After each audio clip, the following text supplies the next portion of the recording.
This is Shit You Didn't Know. And I'm Corey. I'm Logan. And the hipster beer this week is I feel the ultimate hipster beer. You think so? It's the original, like the traditional. Pabst Blue Ribbon. Good old Pabst Blue Ribbon. Great for left side and right side. It's your authentic. It's never changed, even when it should. PBR needs to do it like a peace rally. Just say free beer. They'll get hipsters and conservatives all together in one. Hi, man. I always loved your red hats.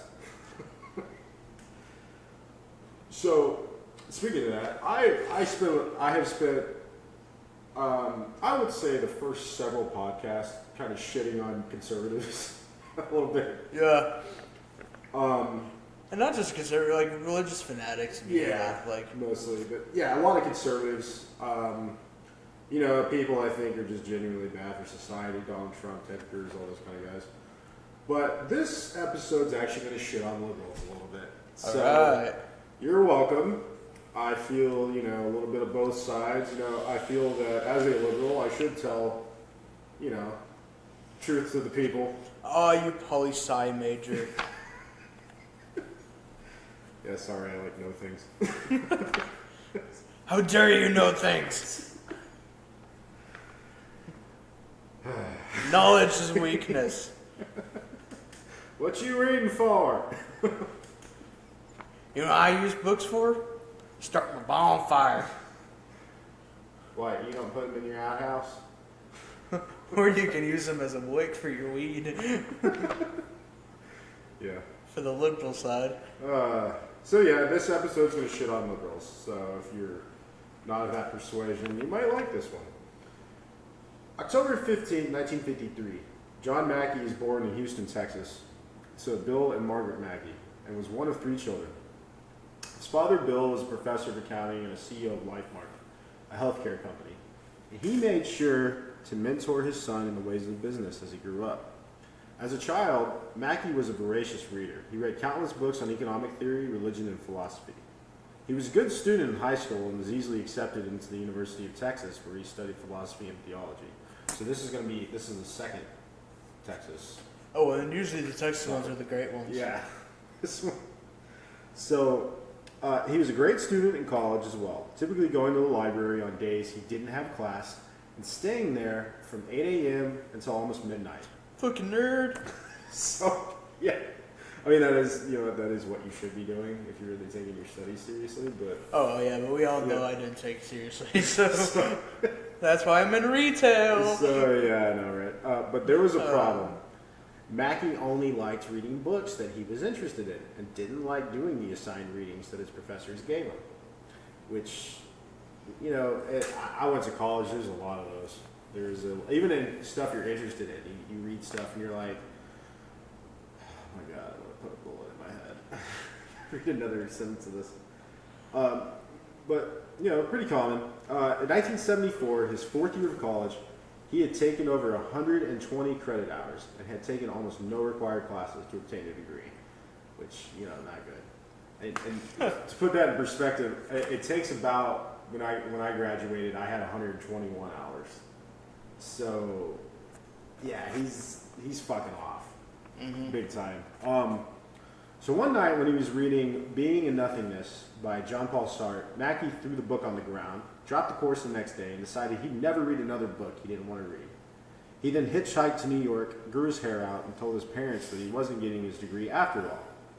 He then moved back to Austin and started hanging out with the growing counterculture crowd. He became a vegetarian, and he met a girl named Renee Lawson while living in a vegetarian co-op. Also the culture, fuck meat. Yeah. Yeah, I don't know how, that doesn't even go well over well in Texas now being a vegetarian. I couldn't imagine 30 years ago. Oh, yeah. Eat your meat, pussy. I know, you throw a rock, you hit a fucking cow, like. Yeah. Oh, they're so delicious. I don't know. I don't know how he didn't, get into it. Even if you're poor, like a poor farm, like family. You eat chicken. Yeah. All the fucking time. Something. You go to the river and you catch fish. You do something. So he and Renee embraced the vegetarian lifestyle, but the deeper he got into the vegetarian co-op, the more he viewed it as dysfunctional and in dire need of improvement. Yeah, they don't have steak. That would be a big, yeah. I'll like my mushroom medium rare. No. So he saw the co-op as being hijacked by the most politically active participants who, in his view, weren't working for everyone's best interest. Mackey wanted to do it better. So in 1978, John and Renee started their own health food store, Safer Way, a play on Safeway. That's really corny. So he invested $10,000 of his own money, and he borrowed an additional $35,000 from his father to buy a building in Austin. He also found investors. Okay, I'm surprised his parents still give him money after saying, yeah, all that money we spend for my college and I didn't really want a degree. Right. Can I have more? Oh, I know. What a fucking first world fucking brat. Of course he's liberal. So, well, remember that. So, oh, great. it was a 3-story building. The first floor was the market. The second was a vegetarian restaurant. And on the third, he and Renee lived. So he lived on the third floor, and then the other two were part of it. So the first year didn't go well. A vegetarian food store was a very niche market in a town like Austin. It would only attract a small number of people. Not to mention that Safer Way wasn't the only business in town doing this, selling, natural products and everything. There were a variety of health food stores in Austin. In the first year, Safer Way lost $25,000. And Mackey's father, as the principal investor, began to worry. Naturally. Yeah. God damn it, son. You should have taken more business classes. I know. He read all those books, too, you would think. So in the second year, they made a $5,000 profit. Big whoop. But Mackey knew there was a major problem. The building wasn't big enough, and they were going to expand. They needed a new building and a bigger team. So Mackey wanted the investors to come with more funds so that he could buy a former nightclub in a downtown Austin strip mall that had recently burned down. Which, in Austin, I guess that happens a lot, doesn't it? There's a ride on 6th Street. Probably back then. New property. But the investors refused. Well, yeah, I would too. So Mackey had to look around for other investments, which he eventually found. So then he went to his nearest competitor, Clarksville Natural Grocery, and offered its owners, Craig Weller and Mark Skiles, a deal. Partner with Mackey and Lawson or risk serious competition from a store opening up only a mile away. Weller and Skiles agreed, but with one compromise, that the new store would sell meat, coffee, and alcohol. So you got your wish, Logan. That's all you need. Yeah, look, we're about natural, foods and everything, but you can't do that vegetarian. Man, they need to open one in Colorado like that. Yeah. So they weed, whiskey, and pretty much everything, and meat. That's all you need. Yeah. That's all I need in Colorado, anyway. That's all you need in general. Yeah. So Mackey and Lawson agreed to this compromise, and in 1980, Whole Foods opened its first store. The store did well for its first 9 months, and then came a problem. On May 25th, 1981, the most damaging flood in 100 years greatly damaged Austin. Water came up 4 feet high, burst the doors of Whole Foods, and destroyed all of its equipment and most of its inventory. The damage was estimated to be around $350,000, and Whole Foods didn't have flood insurance. Fucking asshole. Oh my god. He didn't want to buy it. So people in the surrounding community really liked Whole Foods though, and customers and residents of the area came and helped clean up a lot of the debris and damage. Then the bank gave Whole Foods an emergency loan, and the investors ponied up even more money. And only 28 days after the flood, Whole Foods was open again. Mazel tov. Yeah, I know. I was kind of impressed by that. So, as the years were going by, Mackey was a liberal at one point, and he transitioned to being a kind of a libertarian. That's what he is now. Mm-hmm. He's big on free markets.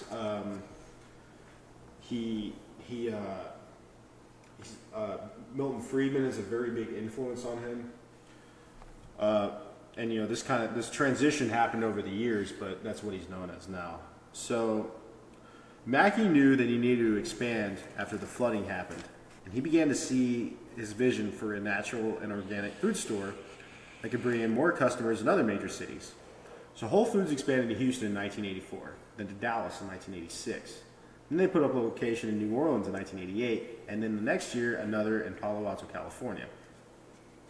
As the 90s went on, Whole Foods began buying other small local health food stores in Seattle, New York, Asheville, North Carolina, Boston, Portland, Detroit, Philadelphia, Chicago, and most notably, Mrs. Gooch's Natural Food Market in Los Angeles, which was located between the ass and balls of Upper Orange County. Near the Gooch. I shop at that store. Mrs. Gooch. So I shop at that store and be like, I'm going to Gooch's. You want some oranges? Sorry it took too long. I got distracted in the Gooch. This banana came from Mrs. Gooch's. You want some kielbasa? Came from the Gooch. Oh. Yeah, all right. Whole Foods began to grow exponentially through the 1990s as the organic and natural food movement began to catch on, especially in coastal cities. As of today, there are Whole Foods in every state excluding Alaska, West Virginia, Delaware, Vermont, Montana, North Dakota, South Dakota, and Wyoming. So, 42 states there's a Whole Foods. In addition, Whole Foods is now located in Canada and the United Kingdom. So they've opened in the last 15 years. Well, it's okay, because it looks like most of the states that are on the East Coast are going to be wiped out anyway with that new hurricane that's coming up. Delaware, at least. The one that surprised me was Vermont. I'm actually really surprised there's no Whole Foods in Vermont, but even they're not pretentious, I guess. I don't know. So, or too pretentious. Yeah. So Whole Foods Incorporated and John Mackey in particular were instrumental in the expansion of the organic food through the U.S. The organic industry demands drastic changes in how our food is grown and farmed. Proponents of organic food call for food to be grown without synthetic pesticides, to have food free of genetically modified organisms, as they refer to as GMOs, meat that is grass-fed and free of hormones, and produce farmed in a way that is beneficial to the local environment. They say that organic food is healthier, has more nutrients, is better for the environment, and they even taste better. Whole Foods promises total transparency with the customers, that the customer knows exactly what is in their food, how it was farmed, and who it was farmed by. And many people are willing to pay a high price for this peace of mind. Whole Foods is, they were, over the years, they kept buying up those small businesses, and they really set the course for how the organic market expanded. They had a lot of leeway in that. So as Whole Foods' popularity began to rise, and they began expanding their customer base, they started to get a cute little nickname, Whole Paycheck, which I'm sure you've heard. This was understandable as organic food is typically around 60% higher than conventional food. And Whole Foods is even more costly as it is known to have a premium quality in their ingredients. Premium quality is bullshit. So, Mackey absolutely hated this label. Once saying in an interview that people have the money in America to spend on food, it's about their priorities. There's a significant portion of the population that doesn't want to keep eating crummy food, and they're willing to pay for it. So the real question is eating organic food worth it? Is it healthier? Why are people eating it? First, most people believe that when they eat organic food, there are no pesticides. Over half of organic shoppers believe this.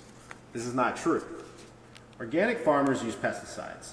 In fact, they use over 20 different approved pesticides derived from natural ingredients, which are allowed under organic standards laws in the United States. Two of these ingredients include nicotine and copper. Well, still better than anything that Monsanto puts out. Yeah, I mean, you're not wrong. So they also tend to use more volume of pesticide, as it is not as effective as synthetic pesticides. Organic food is also 4 times more likely to contain natural bacteria, such as E. coli, that synthetic pesticides typically kill. In addition, many large growers grow their organic crops right next to the conventional crops. And many times the crop dusting planes still spray synthetic pesticides on the organic crops unintentionally. Well, little do you know, E. coli is the best dieting plan. That's true. You never seen a fat African, have you? I know I got E. coli once. I lost about 25 pounds. It's a better diet than anything. That and being addicted to heroin.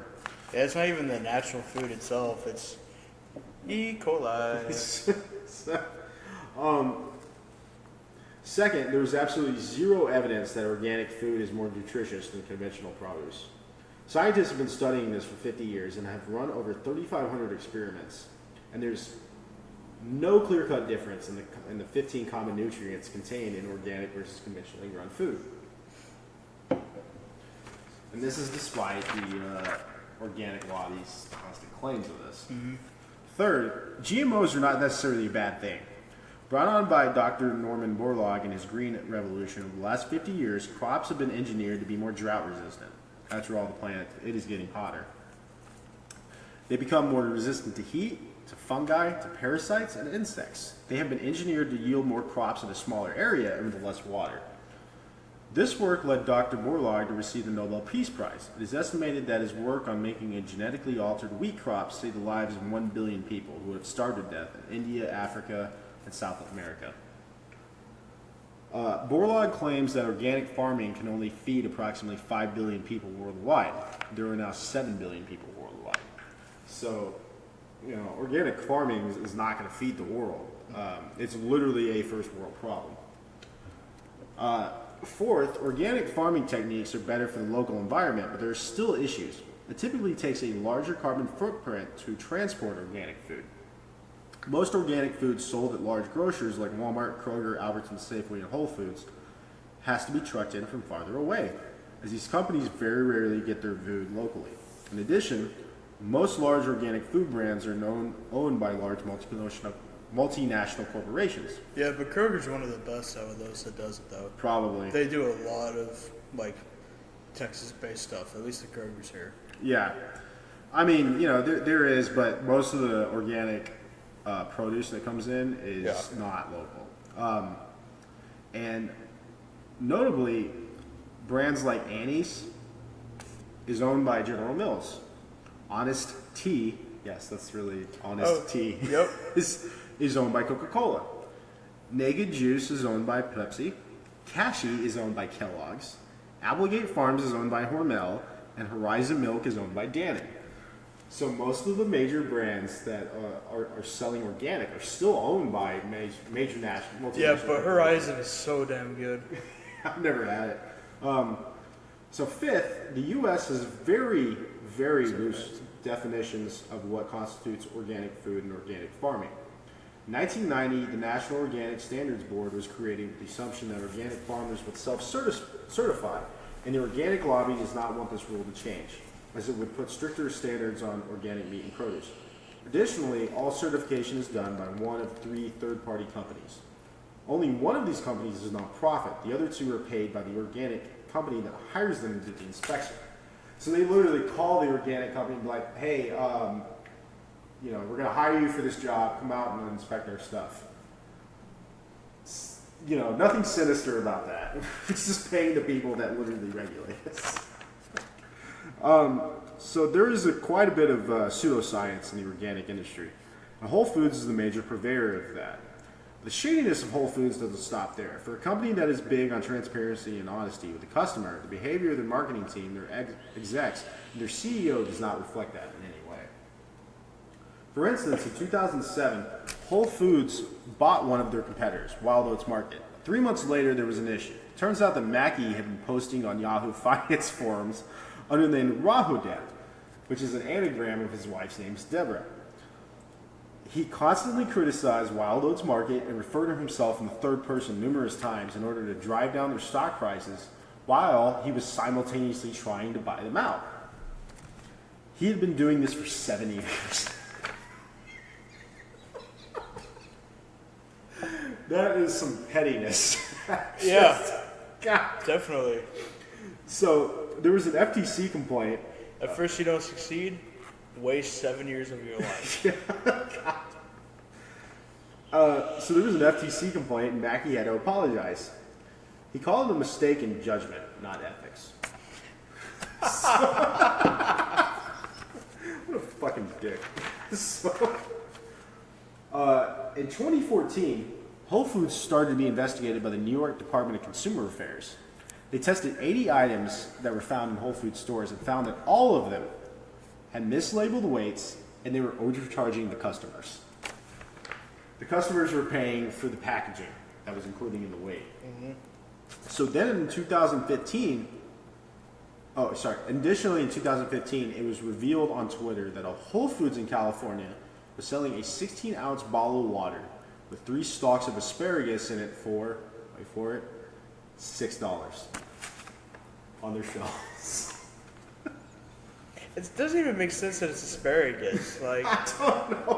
If anything, if any vegetable makes water better for you, it's cucumber. But no, let's put 3 fucking stalks of asparagus, make your piss smell bad, so you truly know it's working. I just gotta think, who bought that? He's like, ooh, this is healthy.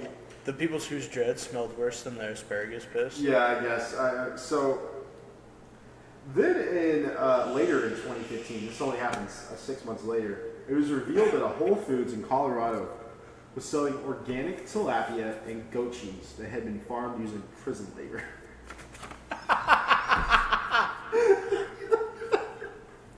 Oh man, I love private business, private prisons. Yeah, so because, transparency. So once they were caught, they promised to no longer sell food made in prison labor. Who knows how long they've been doing it? I mean, it's a smart business tactic until you get caught. The prisoners were only paid $2 a day. Oh yeah. Yeah. So then in 2017, because of falling stock prices, Amazon bought Whole Foods and is currently rolling out Whole Foods 365, stores that are going to be marketed to the middle class. I don't know how that's going to work. It's like that Walmart neighborhood market. Kind of, yes. So now, what does Whole Foods charge for this premium food that, according to Mackey, is a good alternative to the crummy food that other people are eating? Well, this is the first time I ever did field work, but I went to Whole Foods in Highland Village, Texas, to find out what they were charging. And this is what I found out. So when I went in the store, they have a lot of signs that say, premium quality, premium ingredients, honesty, transparency, just buzzwords like that. So 24-ounce pressed juice, $10. 32 ounces of maple syrup, $20. Holy shit. It gets worse. Gluten-free chocolate cake mix, $7. A bag of flour, $8. 32 ounces of whey protein powder, $55. That shit gets expensive to begin with. Yeah. That's just robbery. That's not for whey. That's ridiculous. A single roll of paper towels, $3. A single roll. 50-foot recycled aluminum foil. It's 100% recycled. $5.50. You want to hear what the brand's called? If you care. Oh my gosh, that's magic. If you care. If you care to buy overpriced garbage. Like, I'm not saying it's bad aluminum foil, but it's literally made out of garbage. If you care. So, one bottle of prenatal vitamins, $47. Oh my god. 1 dozen organic cage-free chicken eggs, $8. 12 ounces of chicken sausage, $8. 24 ounces of cranberry juice, $6.50. It's starting to see like, or I'm starting to see that you had more fun than just field work on this. Yes. Oh my gosh, everything's so fucking expensive. A 4-pound bag of sugar, $7. For organic sugar. There's no such thing, you fucking idiots. Because you could get his cane sugar, but I doubt it's even that. Yeah. I bet it's still processed and bleached. Turmeric diet supplements, $50. That was another thing. Whole Foods claims transparency, and then they sell homeopathic products. Oh god. And with that turmeric shit, just eat fucking turmeric. Yeah. Or just buy it at GNC for $10. Yeah. It's the same fucking thing. 13 ounces of organic hand soap, $6. Fucking hand soap. 12 slices of provolone cheese, $7. 1 gallon of supernatural organic milk, $9. For a gallon of milk. But it's supernatural. It's supernatural. 4 sticks of organic butter, $8. 10 ounces of organic frosted flakes. So wait, hold on. 4 sticks of butter is fucking $8. Yeah, Oh $2. my God. $2 a stick. 10 ounces of organic frosted flakes. You know, frosted flakes, super healthy, super healthy. $4. 32 ounces of tomato sauce, $8. Watermelon, $7. 12 ounces of bacon, $7. 3.5 pounds of chicken thighs, $18. And this is my favorite. 12 ounces of almond butter. How much you think? $25 fucking dollars. Jeez. And see, a lot of people think Whole Foods is like the stoner hipster place. No, stoners are smarter than to spend fucking No, I saw that it much on. Just It's all just the sober ass like. it's stupid rich people. That's Yeah. what it is. No. Oh yeah.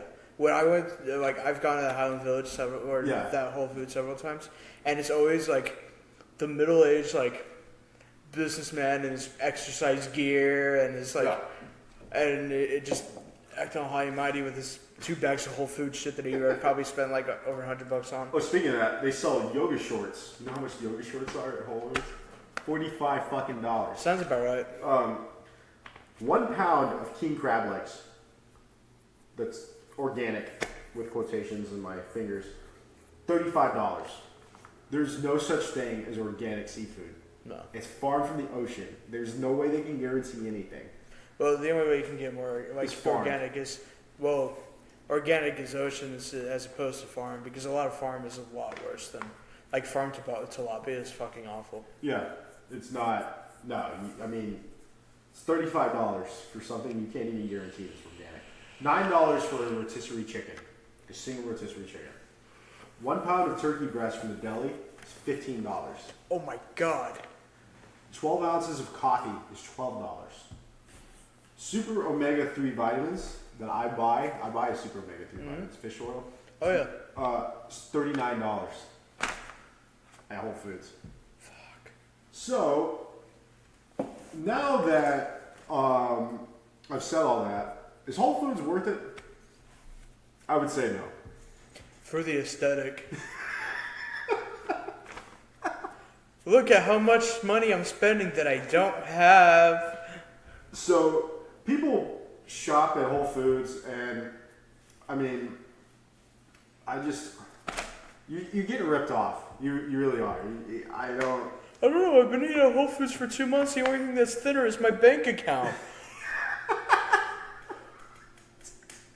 You know, Whole Foods oatmeal and regular oatmeal is the same fucking oatmeal. It's salt. I mean, it's amazing how many things I saw that they put non-GMO. The only thing that piqued my interest was the bison and venison jerky and some of this. But the thing is, it's $3 for a single jerky stick. You can get the same thing that. at Kroger for half the price. Yeah. It's the same thing. So what should you, if you are a person that wants to eat healthy and you want to eat kind of an organic diet, what should you do? The best thing to do, according to scientists, is go to farmers markets. Mm-hmm. They're a great alternative. The food is fresh. That's the thing that actually makes it taste better, is closeness. That's where the whole farm to table movement came from.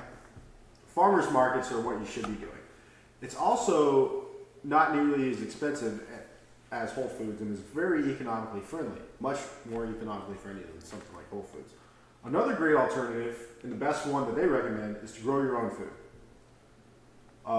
You can grow your own grape tomatoes and your own strawberries. Mm-hmm. You don't even need, you just need a backyard or you need a balcony. It's not. My mom grows blackberries, peaches, apples. She had a pear tree at one point, plums, almonds. That is the only true organic.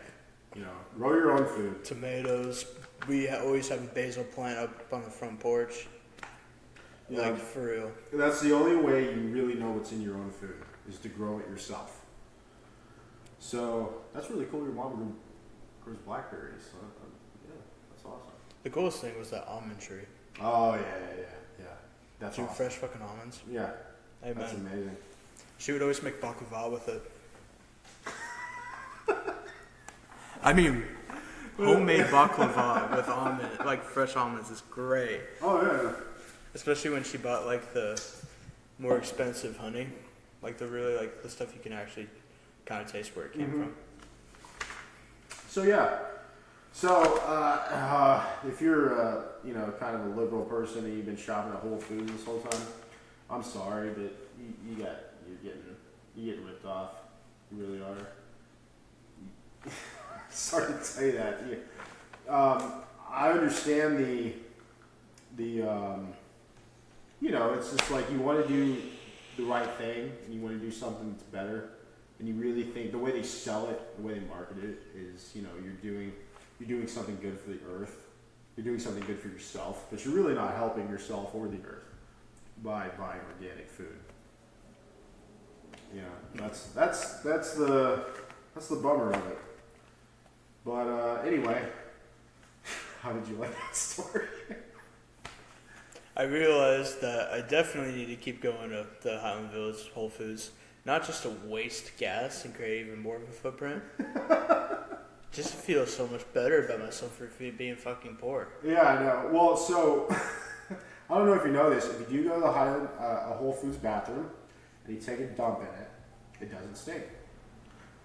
Well, good for them. I'm surprised they don't let it stink because it'll mask the fucking smell that the prices put up. Oh my god. Yeah, that place was super pretentious. But anyway. I felt so out of place. Yeah. I was like, oh my gosh, I'm going to go to Whole Foods. And then I'm like, I don't see the point in half this shit because it's so much more expensive. And the man bun just isn't helping me out. Yeah, not in that place. Not in the Highland Village Whole Foods. No, but that's centered in the very rich center. Yeah. It's not even hipsters. It's all just rich people. It is. Anyway, that was shit you didn't know. I'm Corey. I'm Logan. And I hope you learned something.